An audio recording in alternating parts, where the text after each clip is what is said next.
Hello, everyone, and welcome to the Hauntario podcast. I'm Natasha, and this is Anthony. And before we get started for our first podcast, we want to relay something and make something pretty clear for you guys. We're not ghost hunters. We don't claim to be. But that's important, because the people that you see on TV, more often than not, are faking things. And we don't want to fake things for you. Whether by the end of this series, no idea how many episodes it's going to be, we don't find anything, or we find something, we're only here to report the truth. We're not always going to be here to entertain you, and we will have boring episodes. But being honest with you is more important than fabricating stuff to get views. With that in mind, let's talk a little bit about ourselves. So, my name is Anthony, as Natasha so kindly pointed out. I'm a graphic designer. I'm 24 years old, and I've been interested in the paranormal for a long time, and I've never really delved into it. I've never really had a paranormal experience outside of a few that will come up later in our show, in future episodes. And that's basically who I am. I'm not insanely big on believing everything I see. I like to have a healthy skepticism, but I have a certain suspension of disbelief. Natasha? Thank you, Anthony. As I mentioned earlier, my name is Natasha. I've had a couple of paranormal experiences in the past, one in particular, which we'll probably get into at some point during the series of this podcast. I don't really want to delve into too much information about myself, personal-wise, but in regards to this podcast and paranormal-wise, I'm kind of not super experienced in the paranormal. I'm more into true crime and murder and things of that nature. But Anthony and I both like fairly spooky things, so it caught my interest. And he does know a lot more about paranormal things than I do, but we're learning. I'm learning at least. And I'm really excited to share our stories with you. As he mentioned, we're not going to fabricate things. To be totally honest, I like the idea of ghosts. I'm not entirely sure I believe in ghosts. So she's more of a skeptic than I am. The whole ghost, afterlife, that kind of idea, I'm not sure. But Still fun to explore. And like Anthony said, we're not going to fabricate stories. If we don't find anything, we're not going to pretend we found anything. If we are genuinely excited and think that we found something cool, we'll share it. But more often than not, it's probably just a light or our eyes playing tricks on us or something logical. Yeah. And that doesn't mean that nothing happened. You know, stuff can happen when we're not paying attention. We're not there for it. And our experiences aren't going to be, the places we go. That doesn't mean it's not haunted, bottom line, right? We can't debunk something that easily, right? So with that in mind, just as she said, I'm a little bit more versed in the paranormal.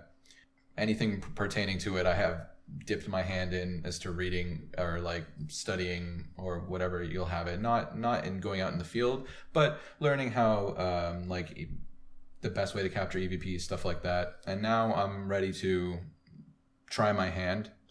Like I said, we're not ghost hunters, but we like to think of ourselves a bit more like we're going to be more paranormal researchers, something like that.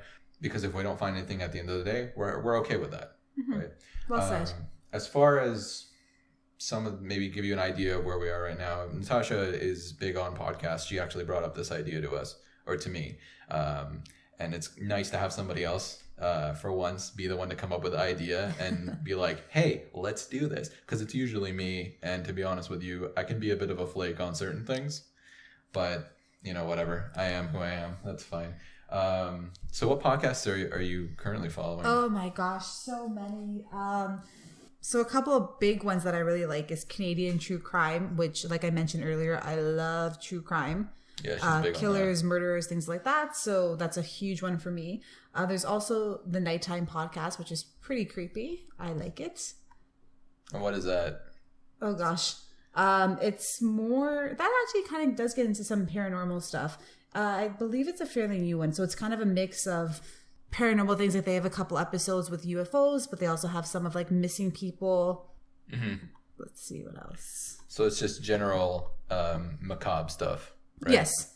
I think that's interesting because I'm more on the opposite end, and taking a bit from Ed and Lorraine Warren, I don't know, a lot of their cases are not necessarily the best as far as evidence goes, but they make a lot of good book recommendations. Lorraine specifically, she's a really big reader. One thing that I finished reading recently was Angels by Billy Graham. it's a more interesting take on stuff because usually you get the, oh, this is a ghost, this is a demon, like, you know, the typical, just everybody kind of has the same idea on it. Whereas like angels is like, and here's the things that are from the heavenly side, right? if they're real. I believe that there's something going on in the world. I'm not necessarily super Catholic. I'm not. I just believe that there's something going on. And I think that maybe Catholicism has it right, maybe they don't, but that's what I choose to believe. So anyway, with that in mind, we just wanted to touch on stuff that we do not believe and you will not see on this podcast. And those are basically like two things, really. The first being EMF readings, because those are bullshit and anybody who tells you otherwise is full of it. Now, with that in mind, I don't want to call people out. There are lots of ghost hunting people who are like, oh, look, the EMF is going off. I'm sure that there are cases where it is legitimate. I'm not saying that everybody is a lying hoax piece of shit. What I am saying is there's a video on YouTube, if you search how to fake an EMF, where a dude holds a walkie-talkie next to him and pushes it and the EMF goes off whenever he wanted to, because walkie-talkies generate electromagnetic fields. So that's pretty weak, and we're not going to display any evidence like that because it's just too easily faked for us. Ouija boards, super weak. Even if they're legitimate and even if they're the most terrifying thing in the world, they scare the crap out of me. But to be honest with you, it's, you know, your friend or your friend's friend or that guy you invited over who's a partier, you know, who's having a good time at the party, he's also going to be moving. Like, anybody can do it. And the whole idea that, oh, if one person plays it, then it's not going to move because there's not enough psychic energy. I don't know. That's a bit weak. Is that what they say? Yeah, that's what it is. I wasn't aware of that. Yeah, see, she's not super aware of this kind of stuff. Yeah, so the rules are you play with more than one person, and listen to this. You won't believe this, Natasha. If you play with more people, the more people you play with, the more likely it is to work. So the more hands are shaking and moving is what you're telling me. Essentially, yes. Okay. And I'm not saying that Ouija boards are completely bull. What I am saying is... No, but Hasbro makes them, so... Yeah, but I don't know. I mean, you know, it's not necessarily the tools, it's how they're used, right? I mean, that's as far as... You won't see that stuff. We're not going to do that stuff. It's super weak. It's lame. Things we do believe in and will report are a bit more concrete. EVPs are something that I'm super duper big on, and I think are the most legitimate way of figuring out if there is an intelligence talking to you of some kind of consciousness, whatever it may be, because it's a voice. And I mean, if you look up, and Natasha, you should do this when you're at work tomorrow, look up the video. I forget the channel that made it, but it was posted online and it was, you know, spread around as real. Mm-hmm. And it's called Body of a Pig. Okay. And it's essentially a team of ghost hunters. I'm doing air quotes right now. Ghost hunters go into this abandoned building and they're exploring and they're like, look what we found. And it's this EVP and it says, I have the body of a pig, right? Okay. Which is weird. And then they say, and this is the photo we snapped at the same time. And, you know, it's a photo of a dude who appears to have the body of a pig. Like, it's like a weird dude, body of a pig. But Scare Theater, who I've been really big on recently, uploaded a video where he debunked the whole thing. And he's like, you ever notice if you take the audio clip of the person saying, I have the body of a pig, mm-hmm. and speed it up, and like it sounds exactly like one of the dudes that was on the team. And on top of that, the channel that uploaded the original body of a pig video is a channel that's kind of known for making fake content and trying to pass it off as real. So already their credibility is pretty messed up. And then they had the photo that was taken at the same time, supposedly, as the recording came through. There was a dude doing video as well. And you can't see that supposed entity in the video.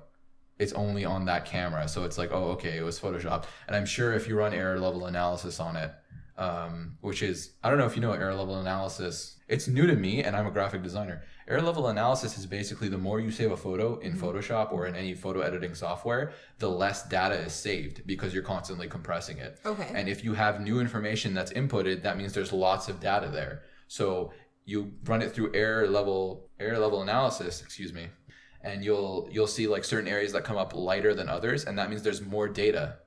So that image or that area has been added in later, and it's essentially Photoshopped. Also, you'll find like records at the bottom, like this has been edited in Photoshop. Like Photoshop leaves tags. So I'm not saying that, you know, it's 100. It's fake. I feel like we should just tell everyone now as well. If we ever use, well, it wouldn't even be Photoshop. It would just be maybe to like clarify or lighten or brighten an image. We would never manipulate an image to make it look like there was something there. Right. If anything, if we do edit an image and we boost the contrast or we, you know, change up the brightness, anything to make it a bit more clear, like we're going to provide the original image. We're going to provide the video that it came from, even if it's like enormous 10 gig, like whole entire investigation. We'll dump all the original files for you, for people who want to verify. And I appreciate that you want to verify. I would too. And we're happy to comply with anybody's requests for any kind of like information or recordings or whatever. We want to be transparent as we can be. So with that in mind, those are our values, and we want to keep you guys, we want to be on the level with you. And that's the most important thing for us. So, Natasha, with that out of the way and our introductions out of the way, do you want to get into our investigation? Sure. So last week, myself, Anthony, and one of Anthony's friends, Ruinda, went to go visit Humber College, the Lakeshore campus, because we had heard in the past rumors and legends and whatnot about ghosts and things of that nature. It's pretty well documented. Yeah. It's always the same thing, though. There's mainly 2 or 3 main things, as well as the tunnels. That's a really big appeal for the Humber College. For the Humber College. For the Humber College goers. And I really wanted to go to Humber because I had actually went there for a year for a post-grad program. And, you know, it had some sentiment to me. So I thought it'd be really great to go there for our first adventure. Let me just open this up. So to give everyone just a quick history, if that's all right with you, can I just do that? I'm just going to give everyone a quick history about Humber through some research. And of course, I will post all the links and all the sites that I use on our website. So it's verified as well. I'm not just pulling this stuff out of thin air. So the asylum officially opened as the Mimico Branch Asylum on January 20th, 1890. And it opens its doors to 116 patients that were transferred for the Provincial Lunatic Asylum. In 1892, 2 cottages were built for the severely ill and the criminally insane. By 1900, the asylum had 10 cottages and housed 590 patients and 93 staff members. Cottages 1 through 5 were for the female patients, and A through E were for the male patients. So they were separated. Mm-hmm. As they would be. Yeah. In 1920, the Mimico Branch Asylum was renamed to Ontario Hospital, Mimico, and then renamed to Lakeshore Psychiatric Hospital. The site was chosen because it was good for moral treatment, so like gardening, carpentry, working and playing outside. Right, they had outdoor areas to do outdoor stuff. Yeah. Right. And they had tunnels underground through all the cottages and the buildings, as we saw. All the tunnels, and those were used to transport food and, you know, whatever they had to do between the cottages. That's what they were originally used for. In the 1930s, the tunnels began to be used by staff for quick access to the wards, which I think is so creepy but so cool. By 1937, insulin shock treatment is administered as a form of therapy to the patients. And also around this time, the asylum was really short on trained nurses. So a nursing school opened on the institution grounds. Right there. They could put the nurses in, train them, get them right to work. It's perfect. At this point as well, there were 602 patients and 111 staff members. So they were starting to get a bit outnumbered. So I think the nursing... Sorry, 200... 602 patients. 602 patients. Yeah. And 111 staff members. That's a 1-to-6 ratio. Yeah, that is not good. I mean, before that, by 1900, like I said, they had 590 patients and 93 staff members. True. So they were, you know, rapidly increasing the patients, but not rapidly enough. Yeah. Staff. That's why. Yeah. And then, so yes, that. And then patients were administered electroconvulsion therapy, insulin shock. They were forced to wear straitjackets, and some actually had lobotomies performed on them. Lobotomies are one of the most awful things that ever came out of the 20th century. When I found that out, I'm surprised this is not more haunted. Yeah, it's a place that's been full of suffering for quite some time, and I don't understand hauntings completely. I don't pretend to. I don't think anybody does. But tragedy, bad stuff, suffering, death, angry ghosts, psychological problems linked to it. I feel like that's a reasonable grounds for us to go in and have a look, right? Yeah. Oh, we did. Yeah, we did. And this is what we found. No, we're not going to do it yet. Not quite. Still got a little bit of history left. A little bit left. By 1950, the institution was home to 139 patients and 260 staff members. Okay. So now we're getting kind of back on track, right, the way it should be. In 1958, a teachers' college opened a campus nearby. And by 1970, the number of patients became 545 and 729 staff members. So that's a lot of staff. Yeah, but there was a lot of people, and I'm starting to get a better ratio now. I don't think there should. I don't know if 1-to-1 is really like a great ratio. I feel like it's not 2 patients per person seems reasonable. They're working on it. They're getting the nurses. Right, but now there's even more nurses than patients, right? Yes. Yeah, well, or staff members, not necessarily nurses. Oh, okay. Well, I'm just saying, like, one staff member should be able to handle like 2 patients in my mind. I don't know. They're not all breaking out. I've never worked in an asylum. I don't know how it is. I can't even handle 1 kid. In 1972, Humber College acquired the nearby Teachers College, and the next year, Humber College officially opened the Lakeshore campus. On January 22nd, 1979, nearly 89 years since its doors first opened, the hospital was set to close because it was believed mentally ill patients can recover by being part of the community. Instead of putting them in these cottages, put them back into society. Okay. On August 15th of the same year, 280 patients were transferred to the Queen Street Mental Health Center, now known as the Center for Addiction and Mental Health, CAMH, and doors officially closed on September 1st, 1979. You know, some of them were transferred, but a lot of them were also, like I said, they were released. Not released. Released back. Well, yeah. Release isn't the proper word. I don't know what other word to use. Release seems like the right word. Okay, released back into the community then. But a lot of them had nowhere to go. So the homelessness just skyrocketed. Yeah. Right. It was there was a lot of homeless people, a lot of homeless patients, and because they had nowhere to go, they just kind of hung around the college. Right. Where else would they go, right? I wouldn't know. Yeah. The thing we need that's a good. Well, we're getting better about it, right? With mental health stuff. Oh, of course. Yeah. Slowly. So yeah, so some had none to go. Some had nowhere to go, so they just kind of hung around the building. And at this point, it was Humber College. So I can't imagine how interesting that must have been for the. They must have been like kicked out, right? By who? Security.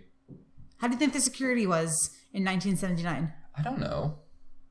I'm just at some point that there had to have been a push from the students. What do you really want to go to school in a place where like mental patients are coming back because this is all they've known for most of their life? It's also the 70s. That's 70s, true. Early 80s. I don't know. If you went there or you know anyone who attended Humber College when it first opened, let us know how the situation was, please. If you were a mental patient. Not a mental patient, a student. I know. It's a joke. Or if you know anyone. You know anybody. If you have any firsthand experiences, I know that there's a society for the graveyard that came hand in hand with Mimico Asylum, that they've been trying to restore the graveyard, and you know people were treated very badly at Mimico or Humber, what is now known as Humber. So they've been sprucing up that graveyard and trying to make it a bit more respectful, and it's gotten to that point now. But I think they're in the process. They're not completely done. I guess they're in the process, but there's bad treatment, and it's still in living memory. It's not. Of course. This isn't 1890. This is like 1970 that this stuff was still going on. So if you have a family member who ever relayed you stories or stuff like that, like we'd love to hear it. That sounds awful, but we just want to know more about daily life there. Yeah, any firsthand experience. And we might revisit it, and come back to it maybe if we get enough. We'll see. Who knows? So onto from the history of Humber and onto the hauntedness. Yeah, onto our investigation. Mm-hmm. So, no, not yet. I just want to give, if it's okay, I just want to give what people report. Yeah. Okay, go for it. What stories have been shared. Go for it.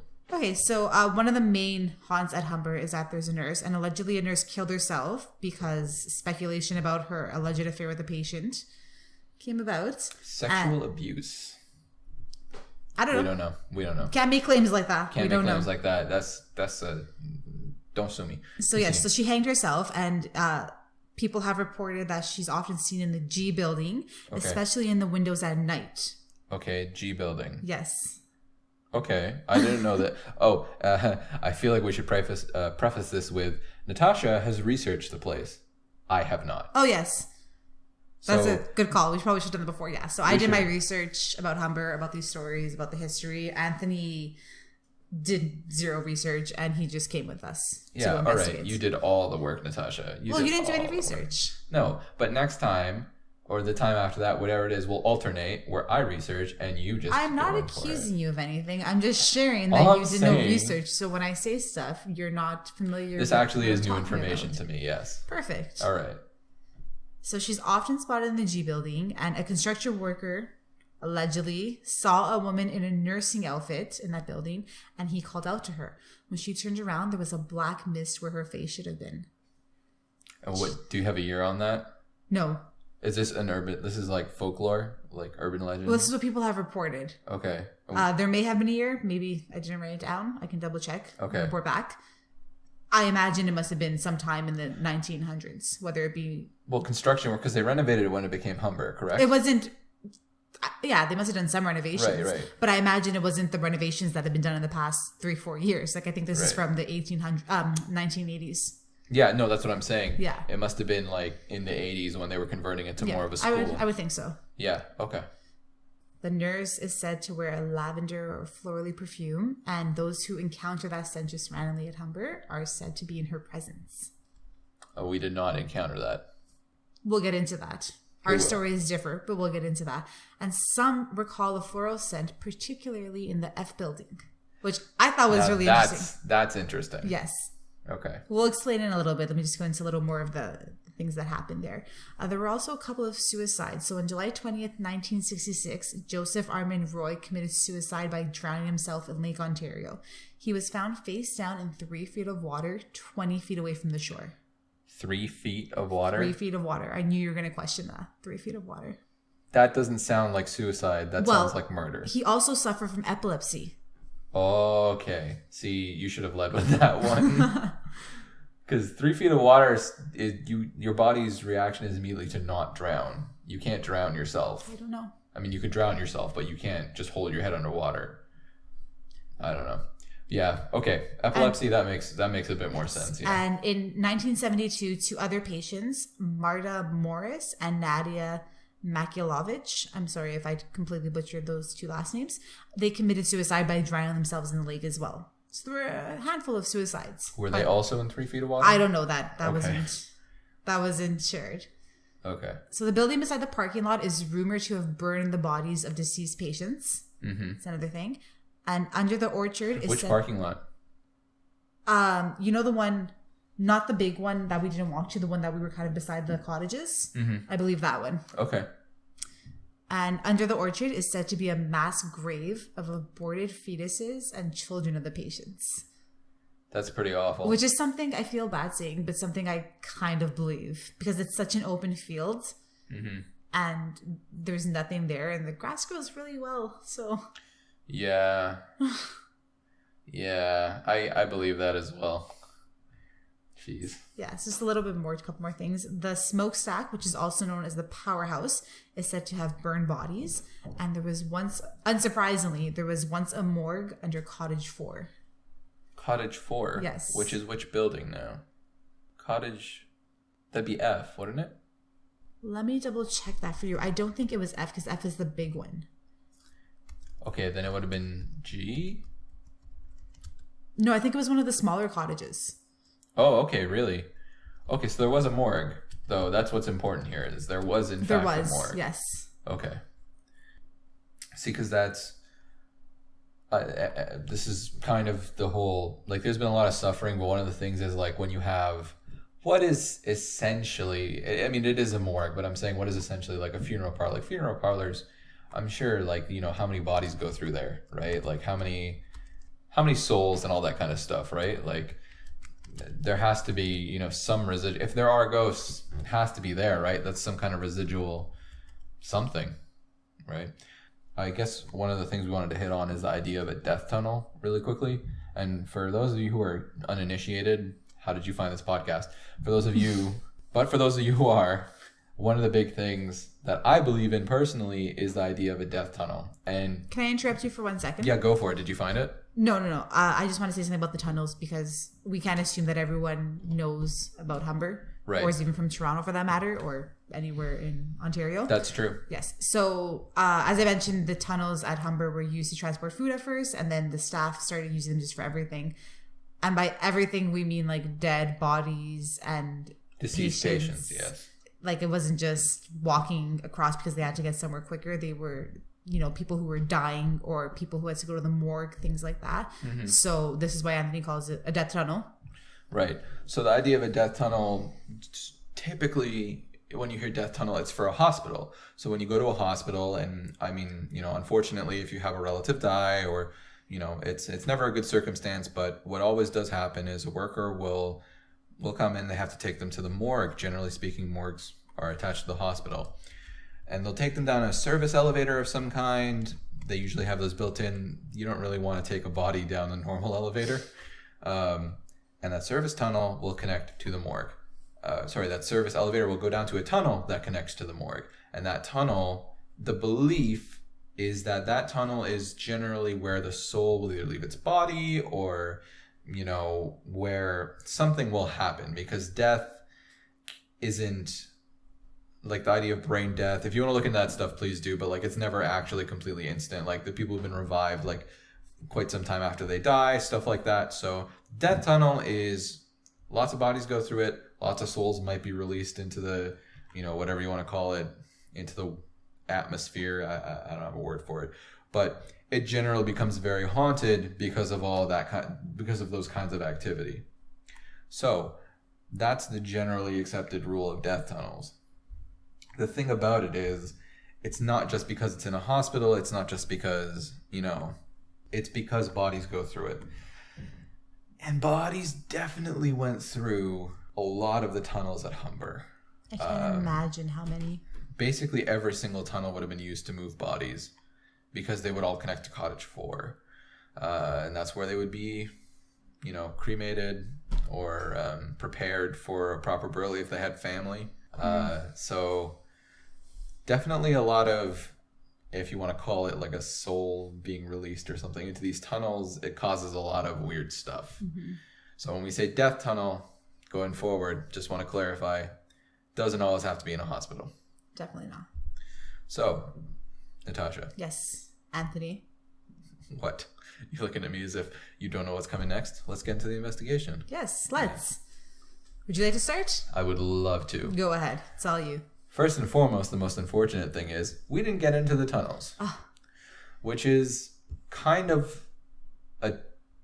There's many parts to it. We went to Humber to look through and get into the tunnels and see, the supposed hauntings within. Of all accounts that we've heard, the tunnels, when they could be entered, 5-10 years ago, they're the most, terrifying place to be. Most activity happens there, stuff like that. Humber's renovated.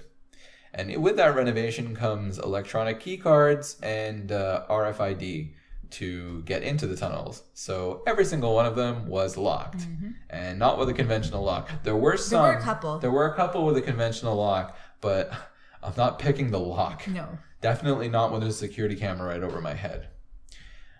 With that in mind, we're still going to detail the rest of our experience at Humber. And to be honest, it's not just completely about if we get, very specific proof, we get EVPs, we get videos, we get footage. We still want to, if you want to tour a spooky place, especially around Halloween or any, It was such a perfect night too. It was spooky and rainy. Rainy and yeah. October. Now, if you want to view and tour places like this, we can still make that recommendation. So there's still a purpose. Humber in past years has actually had designated tours in October around Halloween of the tunnels. They have. Yes. They have. Yeah. I didn't go when I was a student, and I regret that. You don't have to be a student. I don't think you have to be a student. No. But I was doing some research to see this year, and I don't think they're running it, or if they have not brought it back. No. They had it in 2015. Yeah. 2014 and 2015, I believe. 2014 for sure. Mm-hmm. I should have done it when I had the chance. Yeah, in the past 2 years, it definitely hasn't made a comeback. Which is surprising. I feel like there has to be something where they're not, like, there's some kind of restriction, or like the staff doesn't want to do it anymore. Maybe even that like an outside source was running it and they were just getting permission and then giving the, you know, obviously giving them, because it obviously costs money, right? Of course. And I'm sure that Humber was getting some revenue from it. But I think that they're concerned about all these people going through the tunnels. I don't know why. Could be something super spooky. Could be just that they're worried about safety. Well, I was going to say, because the tunnels probably haven't been renovated as opposed to the other buildings. They have not for the most part, they've been majorly renovated in the past 2-3 years. There was some work done in the 70s. I know I saw that somewhere. Like in the late 70s when it was purchased by Humber. Mm-hmm. There was some work done to, like, you know, for foundations, like support and like minor updates in the tunnels. But other than that, they're generally original. Yeah. Oh no. Yeah. That's still 40 years, but you know. Well, hopefully one day in the near future, we'll be able to meet up with someone from Humber who can actually take us through the tunnels. Oh, I would love that. If anybody is listening from who can get us in contact, please let us know. Email us. Mm-hmm. You can find a contact form on our website. We'd love to go and revisit, and that would give us a chance to revisit Humber, maybe we'll bring you. And we could bring you. Yeah, that's as long as you're not a serial killer, we're down. We can't vet that, but serial killers need not apply. Don't at us. We have some interesting Instagram followers already. With that in mind, let's get into just with that in mind. Thank you to everyone who has followed us on Instagram so far. Oh yes, true, very true. On Instagram, Facebook, Twitter, and YouTube, we really appreciate all the love. So thank you. Thank you very much. Now can I start? Yes, you can start. So from what we've read online, the best way to access the tunnels was through the loading bay at F building, which was locked. We had anytime I refer to the tunnels, it's just going to be a pathetic attempt to get in somewhere where you're really not allowed. And we're pretty sure that security guards were watching us on the cameras, laughing at us. There was one. So Humber has all the buildings, like all the cottages to the side, and there's a main larger building in the middle, and right in front of that is security and parking officials and whatnot. And there was one security guard who I know was watching us because his eyes were on the camera, and the second we walked by, he looked at us and just smiled. Yeah. And he's like, these people are up to something, but as long as they're not breaking anything or causing trouble, I'll let them do their thing. Yeah, basically. Because I can imagine when we started rattling doors, he maybe got up a little bit to be like, oh, wait. Yeah. I mean, I'm sure that he maybe thought we were students who just found out about the campus or something, and we're just going on a quick, look around. Maybe. I don't we didn't all the doors were unlocked. Like, we're not forcing our way in anywhere. If it's we don't want to force our way into anything, but especially this is a real college. It's not campus. abandoned. It's not abandoned. I went here. There were students studying in some of the places that we went to. One of the basements. There was 3 kids that walked down. Yeah. It freaked me out. Yeah, exactly. So we started in F building. Why did we start in F building? Because of the loading dock. Sorry. I just wanted you to remind everyone. All right. Well, we didn't really get anywhere with that, and if we did a couple EVP sessions and we didn't get anything on those either. But not in the F building. No, just in general. There was one thing that came up that we'll touch on, but we believe it to be outside sources. But it's a little creepy anyway. We'll still share it with you. We'll still share it with you. Mm-hmm. F building, walked through, tried the tunnel, no access. Then we went to G building, which I think that was the building where they were doing the event. The event, like some kind of welcome event, maybe something like that. No, there was lots of pizza boxes. I don't think it was a welcome event. It's October. I don't know what it was, but there was definitely something going on. There was assembly. 40 plus pizza boxes, just obviously empty. So something was getting lots of chairs set up. They checked. We can confirm this. We did check, yes. Other than that, I think you saw. I don't know if it was something, but you said that you saw something, which I didn't catch on the camera. We recorded all our investigations all the way through. Oh, we were walking through. Yeah, that's right. So we were walking. We went up to the loft area, and then when we came back down, we just decided to go through the front entrance. Which is where the pizza boxes were. Which is where the pizza boxes and the assembly were, yes. Yeah. And as we were walking through, right as we passed the doors to go into that area where the assembly was, the lights flickered. I didn't see it. Maybe I was blinking, and Rowinda didn't see it. But she jumped a little. She was like, "What? What was that?"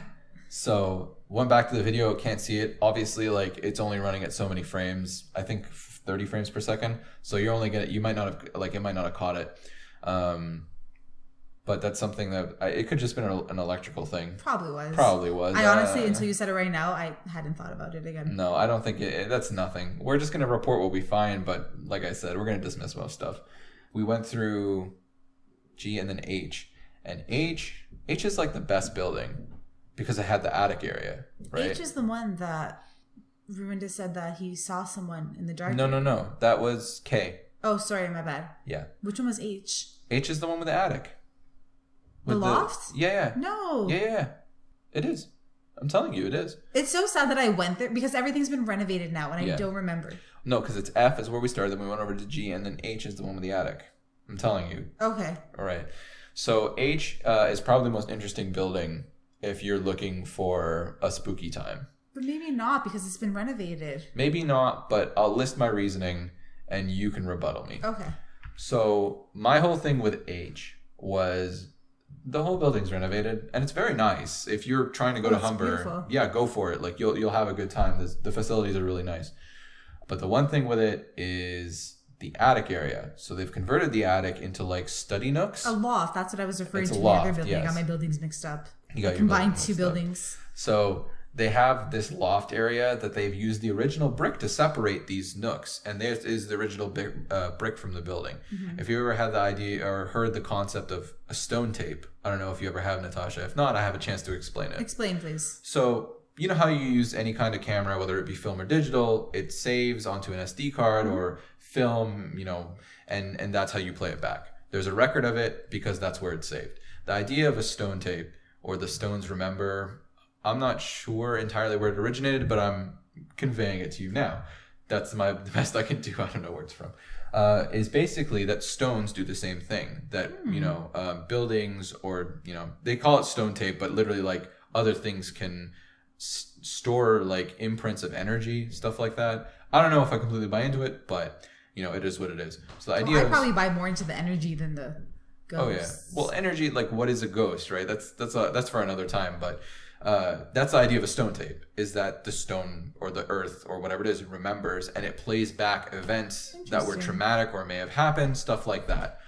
I don't know what could have happened in the attic, to be honest with you. Maybe some weird abortion or something, right? Because they did that, like the patients would like abort their own children because they like would. I think you mentioned that they like had freedom. So I didn't. No, I didn't. I probably mentioned it to you at that point when we were at Humber, but because they were, it was what was the word I used?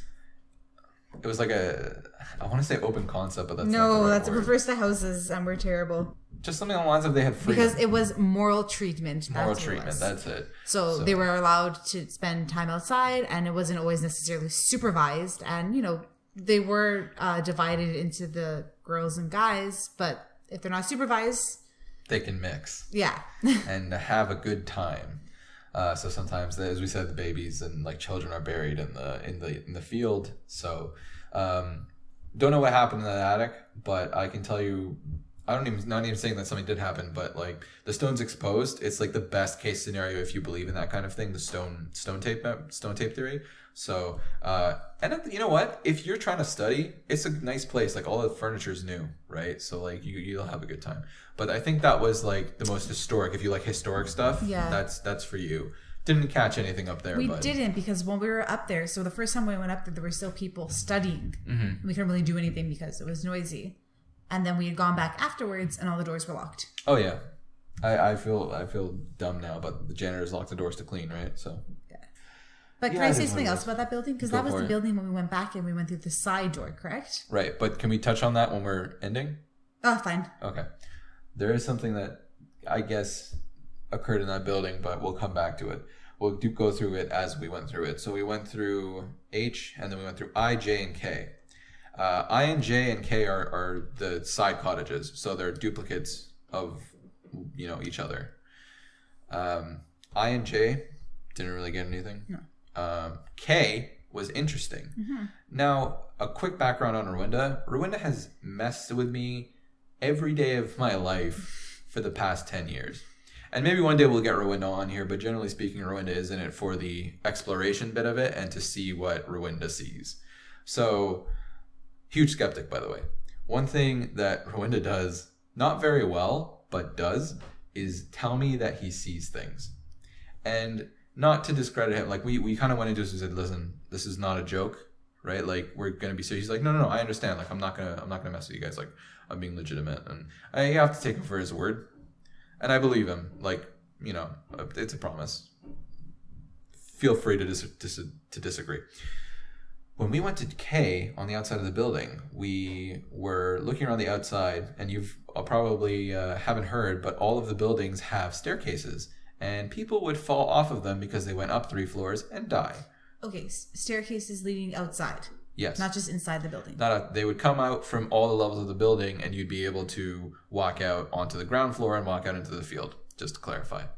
They've since surrounded them with fencing, so you can't get at them at all. And they're locked from all the floors now. So Rwinda was looking up at a classroom, I believe, in K, and it was on the 2nd floor, and he started shouting, I see something. And I go, no, you don't. Because immediately in my head, I'm like, you're fucking lying to me, right? Like, you're full of shit, right? And I go back and forth with him for like 3 or 4 minutes. He's like, I saw something. I go, no, you fucking didn't. He goes, I saw something. I go, no, you fucking didn't. Don't. I'm like, listen, be serious, you know? And eventually, I mean, like, I have to believe him, right? He's being true. He's like, dude, I'm telling you, right? I saw something. So, okay, we went back to the tape. We didn't see anything. But Rwinda supposedly saw a shadow figure moving around on that floor. Rwinda, what are you saying? There's somebody up there. I just saw him. Where? Don't fucking do that shit. No, I'm serious. I saw someone there. Up where? Up in the window again. No. I don't believe you. Well, he's not there anymore, but I saw him there. I don't believe you. Oh, I saw somebody there, alright? Rwinda, you know how we... Huh? Oh, shit. I guess they all had them. I don't know. Rwinda? I'm not kidding you, okay? I saw somebody there. Okay, because I know that you like to joke, but we're trying to be serious. I'm serious. Well, I saw Swear to me, Rwinda, I'm not fucking with you. I saw a shadow figure, but I thought I saw someone there. We went inside and got scared shitless by a janitor. That was terrifying. Because you went to look at that door. Yes. You went to try and unlock it. So we were in the basement. Sleep therapy? Sorry? It said like something like sleep therapy on the door or something. Oh, yeah, that's right. Something like that. Not therapy. I think it was just like a room that students can go and crash for a few hours if they're really tired. But we were on the other side and there's the washrooms. So they were beside the guys' washroom. I was beside the girls debating on going in. And the girls is right beside the door. And I had opened the door. Like, I tried to open the door, but it was locked, of course. So we're standing there debating on whether or not we should go into the washrooms and check anything out. And the door just opens. And I probably jumped like 3 feet in the air because it was so unexpected. And I was waiting for something spooky. I was anticipating it. Afterwards, I did, yeah. No, him, the janitor. Oh, I don't know. Probably. I feel like he must have. He's probably used to it. I'm sure we're not the first no people to go explore. Unfortunately, he did go into tunnel access. He did use his card to get into the tunnels, right? Yes. So Anthony was in the washroom, and Rwinda and I were waiting. Like, the janitor was walking up ahead, and we were just kind of because I peed my pants. That was very scary. Got that scared, hey? So he opened the door for the tunnel, and we're waiting, and we're just like trying to see if he'll walk ahead. So maybe one of us can go and put our foot in and wait. And he stood there and waited until the door closed behind him. I think that's their policy. It must be, right? I just wonder. So obviously there's a key to get in, but do you think there's also, like, there must be... Key to get out? Not a key to get out, not a key to get out. Like, you just walk out. Oh yeah, it has to be. There's no way that they would lock it from the other side too. It's like a health or like a safety violation of some kind. It has to be. I don't know. I think it would serve a good lesson. Would have served us a lesson. What, so we can get locked in there all night and pee our pants? Basically. Yeah, that's the thing I want to do. I would love to see you cry in fear again. Again? All right. Listen, honey. All right. Anyway, unfortunately, we couldn't get in there. No. Seriously, if anybody knows a way to get in, like a person that we can talk to, please contact us. So we left that building. So we left that building. Actually, no, we didn't, because we went back upstairs and we tried to go to the 2nd floor instead of the basement. 2nd floor was locked, unfortunately. Went back down and went to go to this like game room thing they have going on. Yeah. Tried to take the elevator. No, we tried to take the elevator before we went down the first time. Actually. Yes. We tried to take the elevator before we went down. Wouldn't take us anywhere. couldn't get it to move. I'm assuming you needed a key after a certain time to get it to move. For most of the buildings, after a certain time to get to the second floor or basement, you needed some sort of key. Yeah. So we couldn't get it to move. We went down the stairs, and as we're going down the stairs, this was later though. As we're going down the stairs, the door to the elevator opens. No, this is before we went down for the first time. We didn't go back in the basement. Oh, we only went okay. to the basement once. So what happened was we tried going in the elevator. Anthony pressed the button. Nothing happened. We waited a couple of seconds and then realized that we weren't able to move floors without a key. So we started walking to the basement. And while we were on the stairs, maybe halfway down, all of a sudden you hear a little ding and the elevator opens. So we all stop. And I think it was Ruinda who suggested that we go back and check it out. Maybe it would have let us go to a different floor. We didn't know. So we walked into the elevator, pressed the buttons. Nothing happened. So we just walked out and then we went to the basement and then we went upstairs. Yep. Walled off, but let's see. Yeah. Why is it open?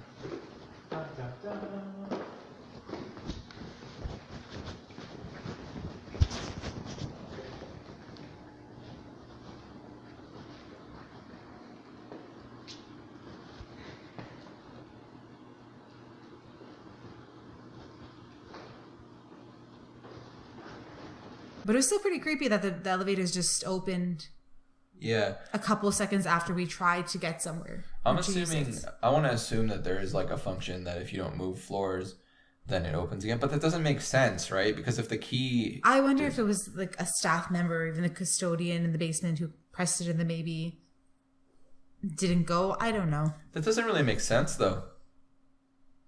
I feel, okay, my thinking on this is that if you press the button and you can't move anywhere, the door closes, but then... But a little bit of time had passed. Yeah, I don't think that... I think... I'm not putting too much weight in it, but it was definitely weird. It was weird thing. But I'm assuming, or I'm trying to think a more logical reason would be a staff member. Yeah. I feel like there's a technical reason that makes a lot more sense. But Maybe. At the very least, it was like in the heat of the moment as well. So it was a little bit creepier than it is in hindsight. So after K, we walked across to go to the D, C, and B building, correct? On the other side, yeah. Yes. Oh my God. You know what I just noticed? What? Cottage 4 was the one that had... That was the one that had the morgue. Correct? Was it? You just said that in your bit there when you talked about the history. Cottage 4 had a morgue. Cottage 4 is D. That's what I was trying to remember, and I couldn't find a map. I think 3 is C, because remember it says 3 is number C. on one side. Yes. So I was pretty sure, but I couldn't confirm, so I didn't say anything. Okay, this revelation comes because... I thought it was D, Yeah. but I couldn't find a map of it. Well, the last place we went was D. Yeah. And that's where we had a thing, or I had a thing, where I had a little freak out. Correct? Yes. So on our way to D, C and B, not really anything. No. Not updated buildings, Just still a lot of from the garbage 70s. in the elevators. A lot of garbage in the elevators. Be more respectful, kids. Yeah, come on, Humber. As we're walking to D, I remember specifically saying, is anybody else getting a weird feeling from the second floor? Yes, I remember you saying that. And now you're freaking me out a little bit because I thought that the morgue was in I remember F. you saying that. And I'm like, what are you talking about? And you're like, I feel compelled to this. I feel compelled to this. No, it wasn't that. It was, I feel uneasy, and it's coming from the second floor right there. No, but you also said like you were drawn to it. I never said that. I can guarantee you I never said that. Check the video. You said that about one building. I will play it right now, and one of us is right, and one of us is wrong. It's probably you, but I remember at one point, it may have not been that building, but earlier, because when I watched back the video, you said, you're like, I'm drawn to this, or like, I feel something from here. And you're like, do you feel that? And I said, no. I said, does anybody else feel that? And then I said, it's the second floor. I don't know. Either way, it freaked me out. It may have been, if I'm wrong, I apologize. I may be referring to the buildings on the opposite side, if that's in the video. Yes. Is that what I'm talking about? I don't know. Okay. Well, we'll find out. Either way, so it freaked me out, and I remember specifically saying like this is giving me like Is anybody else creeped out by it? Is anybody else getting a weird feeling from it? And I genuinely thought that the morgue was underneath like G or F. But apparently I'm wrong. Where the smokestacks were. Yeah, but I'm wrong. The morgue is under 4, which is D, which is the building where I specifically went, all right, I'm freaked out. And what freaks me out even more, now, I don't know what it is. I've consulted my eye doctor about it, but generally in the dark, I do hallucinate. Got hit in the eye when I was younger with a snowball. Might be that. Turned out to be an ice ball. Oh my God. Yeah. One of my eyes is actually yellower than the other. Like if I close one, you're a different shade of Italian. Anthony's just winking back and with forth. Each eye. So I have a boyfriend. Oh, please. So not romantically involved, by the way. So we went into the building, and I remember because we turned off the lights, and I started like, it doesn't always happen, and I'm not saying it's paranormal, but it freaked me the hell out. Where I started seeing like figures all around, like kind of like shadow figures in the dark. If you've ever looked at a video, this is what you should do to experience a similar thing. Pull out your phone, turn off all the lights in a room, and have your friend walk around in front of the phone while you record. You're going to see like slightly darker patches or lighter patches in the dark. That's basically it. Somebody has a better explanation for it, go for it. I'm not saying it's paranormal, but I'm saying it freaked the crap out of me. So I started seeing like figures all around. I'm like, what is happening? And I remember specifically to Natasha saying, all right, I'm freaking out. Like, let's just get this done, because we were doing an EVP session. No. Let's just get this done. I took this to mean he was getting a bit panicky, as Anthony sometimes does. So turn on the light, and I turned on the light because I thought he was getting freaked out. Right. I was being a good friend. Unfortunately, or fortunate, I don't know which one it is. I don't know. We caught like a little orb thing. I don't know if it's really an orb. It might have been an exterior light, to be honest with you. I think it's probably has a better explanation. Either way, it's creepy. It's probably just a light. It's creepy. I shared it on Instagram a few days ago. Yeah, and it kind of looks like a combination. What's that? A weird face. It looks like a face mixed with a fish. I don't know where you're seeing fish. I'll be honest with you. And then the gills, like the open mouth. I don't see gills, but I see an open screaming mouth. But that to me is a fish mouth with the lips. And just to clarify, we're not putting stock in this. We're not saying, look, we found ghosts. This is just like a creepy image that came out of our video recording. It could be nothing. I believe more that it's a fish than a ghost. All right. That's how little I don't even believe it's a ghost. I think it's an exterior light. It's completely realistic to say it's an exterior light because it moves a little bit with the camera movement. Again, when we put real stock in something, you'll know. We'll let you know. But this is more like a creepy photo that came out of it or something like that. It was so fun to share. It was fun to share. Yeah, that room was super creepy, and it's crazy that 4 really 4. Well, sorry, we didn't explain properly, but before we had seen that face, I don't remember if it was you or Rue, but someone was recording and they said something along the lines of like, if there's anything here, show yourself or make yourself known. And You're right, yes. We didn't explain this, sorry everyone. So I think Rwinda said it the first time, and then nothing happened. No, you know what it was? And we'll play the recording again, so us talking is worthless, but I think it was me and Rwinda, as we were sitting there, we were saying... Oh, I think he said it the first time, and then you said it the second time, because I remember you ran your finger across the microphone, and you heard, when we played it back, you heard the of your finger. Yes. And then immediately after this is where that light... We still haven't pulled the audio from Rwinda's recorder, but I don't think it really matters. Nah. If we caught something, it would have been on both. But yeah, it's actually, you know what? I didn't even think about that. About what? That it was right after I said something about, or Rwinda said something. Yeah, that's a little weird. I still think it's nothing. Oh, I know. I'm just explaining to yeah, that's creepy. All right, we were there, so we know the story. Yeah. Listeners don't know. No, I understand. Tunnels, inaccessible. Basements, a little bit creepy. Just broad overall thing, because this is basically that was the end of it. Well, no, we forgot one very important thing that you promised we were going to get back to. You're right, we did. Okay, so after leaving the building that creeped the shit out of me, that turns out to be the morgue. Surprise, morgue. This is literally, I'm just finding this out now. Like I'm not fucking around. But we went back because we wanted to try an EVP session in the loft attic area, as we mentioned before, which was H building. Natasha has an experience in age building that she'd like to share. And also, I did experience the same thing. Could have been something else. I don't know about it. But with that, Natasha, please go ahead. Thank you. So it was a little exciting because the doors rather that you two had tried to open throughout the night were all locked. Yeah. I feel like any outside doors or any doors that we really wanted to get to, whether it be in the attic or the basement, and especially the tunnels, were all locked. So it was the last door we wanted to get back in, and one of them just suggested I try it, and luckily it was open. Yeah, that was me. I was like, try that door, because the side doors are like, they're not on electronic locks. No. So it was exciting. It was the first door I tried to open. It's a sign. No, definitely not. So we walked in, and right away it was like a very florally scent. Mm-hmm. And I want to compare it to, you know, when you're at like a funeral home and it smells kind of like old flowers, but also musty. Like grandma's house. Yeah. That's sad. Well, not grandma's house, but like, yeah, just a very like old, a funeral home. musty... Like grandma's house. Yeah, there you go. Oh my gosh. But that's what it smelled like. To everybody's grandma. Sorry? Sorry to everybody's grandma. But I didn't even think about it until after when we had gone home, and I was like, did anyone else smell like a slightly florally scent? And then after, when I found out the nurse and the florally scent, or the lavender rather, but close enough, I think. Mm-hmm. So that was a little bit creepy. Anthony said that he had a slight smell of it as well. I did catch that.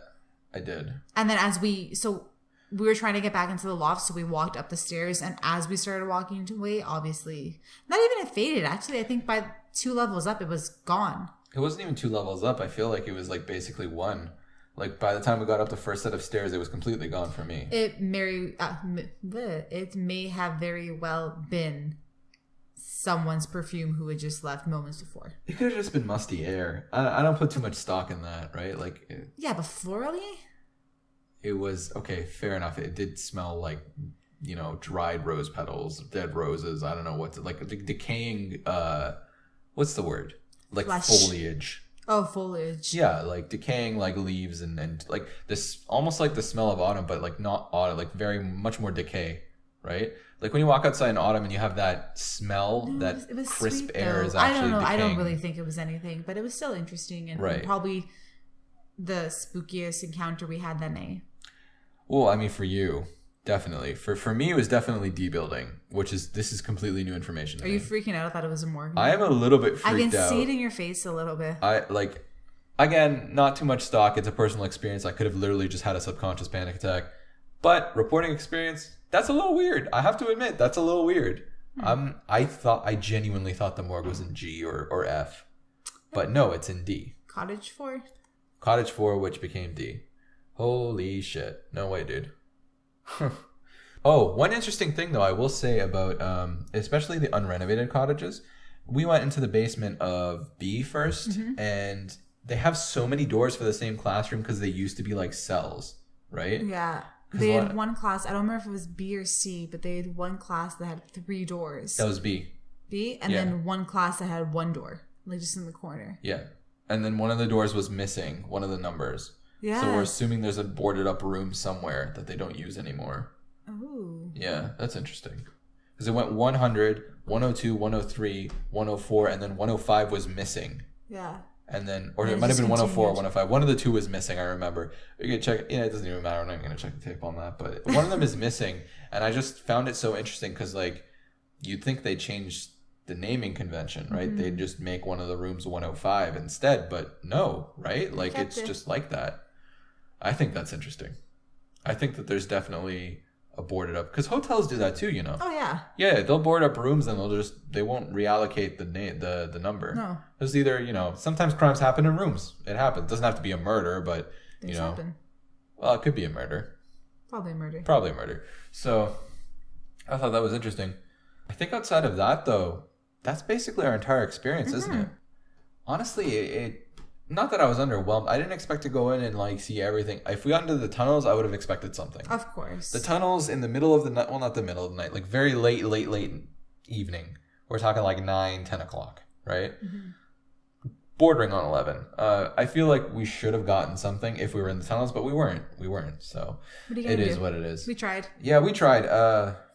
For the 3rd time. If we can get in again, we will revisit this. But until then, I think that's basically this put to bed. How did you feel? What's your overall rating to visit this place? Just one overall rating. For spookiness or just in general?